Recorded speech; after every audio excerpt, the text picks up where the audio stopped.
following is a fan project. Dragon Ball, Dragon Ball Z, Dragon Ball GT, and Dragon Ball Super are all owned by Funimation, Toei Animation, Shueisha, and Akira Toriyama. Please support the official release. I always wanted to do that. Dragon Ball is a series many grew up with, me included. It's probably the most iconic media in the world with unique characters, great writing, phenomenal fights, and many more. Akira Toriyama is a legend and will be remembered as such. One of my favorite characters is Trunks. No, not this one. Or this one. Jesus, how many Trunkses are there? I mean this one, of course. In his first introduction, he was a mysterious boy that knew Goku despite the fact that Goku never saw him once, and he was a Super Saiyan on top of that. A little bit later is when we find out that Trunks is from a future conquered by androids and his parents are Bulma and Vegeta. This explains the Capsule Corp jacket and the Super Saiyan thing. His goal is to save the future using a time machine. The backstory of Trunks is really dark, with most characters being dead. He grew up with his mother and his mentor Gohan. The androids in the future would attack and kill innocent people around the world, while all he can do is to watch from the sidelines. Eventually he would find Gohan, one of the closest people to him, killed by the androids. This then leads to one of the saddest moments in the series. Usually in Dragon Ball, dying would be an inconvenience due to the existence of Dragon Balls. These can grant the user any wish that also includes reviving dead people.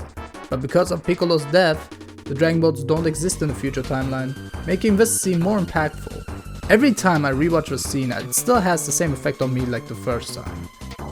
And then Super happened. If it wasn't for Dragon Ball Super, I would have dedicated this video to Trunks.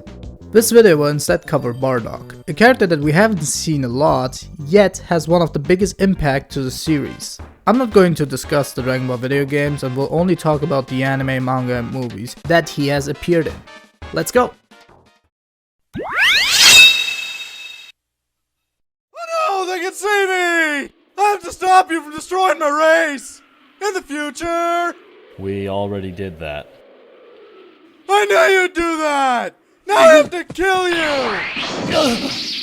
Now you too can see the future! On the surface, he looks just like Goku with a scar on his face. He is a Saiyan that lives on planet Vegeta, but he acts unnatural for a Saiyan. Saiyans are aggressive warriors that conquer or even destroy planets. Even though Bardock did participate in those acts, he cares a lot for the people around him. Saiyans rank their soldiers into 3 different classes based on power level. First off are the Elite Saiyan. This class is only reserved for King Vegeta and Vegeta. That's it. Up next would be the mid-class Saiyans. We haven't seen anything from them, but according to Toriyama, they exist and only a couple of Saiyans are in that class. And lastly we have the low-class Saiyans. This is where the majority of Saiyans are ranked. Even someone like Raditz, who would grow up and fight alongside Vegeta, is only seen as a low-class warrior. Despite Bardock's higher than average power level, combat skills and techniques, he's still seen as a low-class warrior. When a Saiyan is fainting or dying during a mission, that Saiyan would be abandoned or even killed by other Saiyans, and everyone will just talk shit about them too.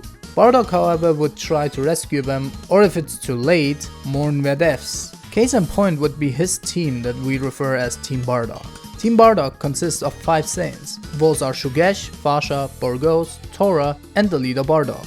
Together they would go on missions and conquer planets. Unfortunately, Bardock fell unconscious after he got karate chopped by a fish person that granted him the power of foresight, thus leading Team Bardock going on their next mission and last mission without their leader.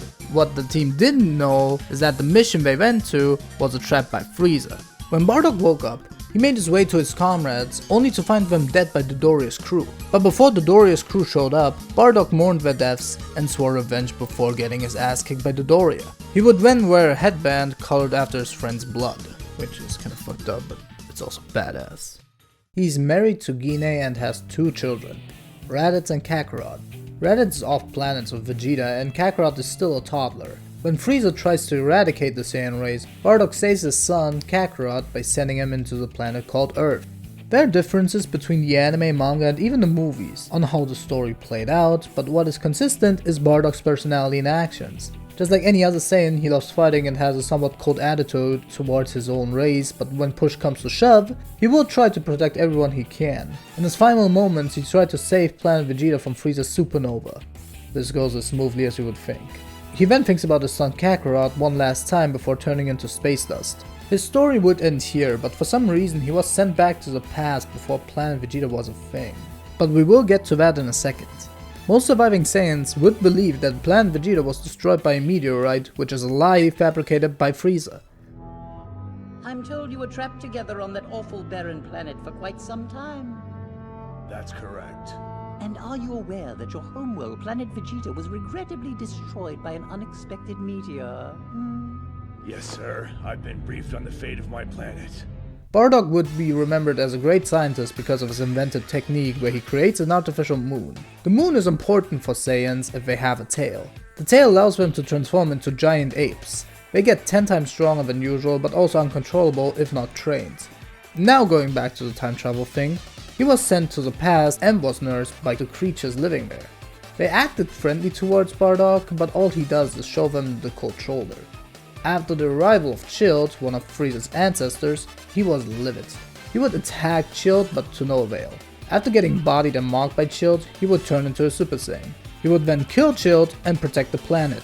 This tale would go to haunt the entire Frieza bloodline, and thus explaining why Frieza destroyed the planet in the first place.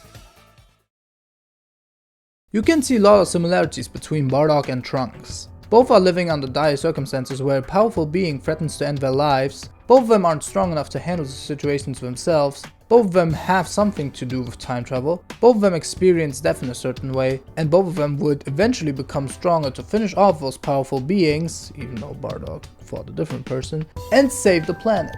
But despite their similarities, they're still different people. One of them fought his entire life while the other one was learning to tap into his power.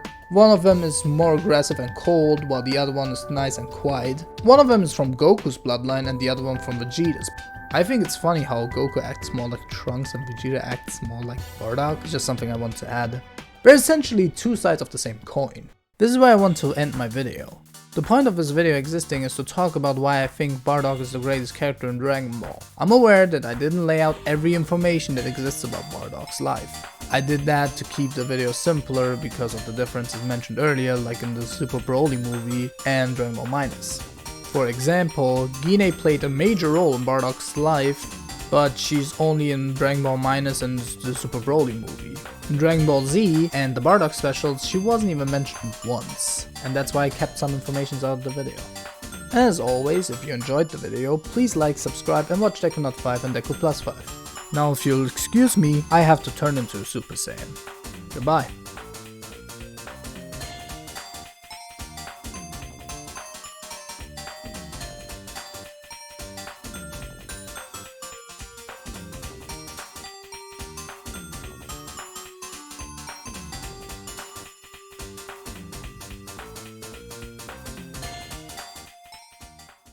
It's not over yet!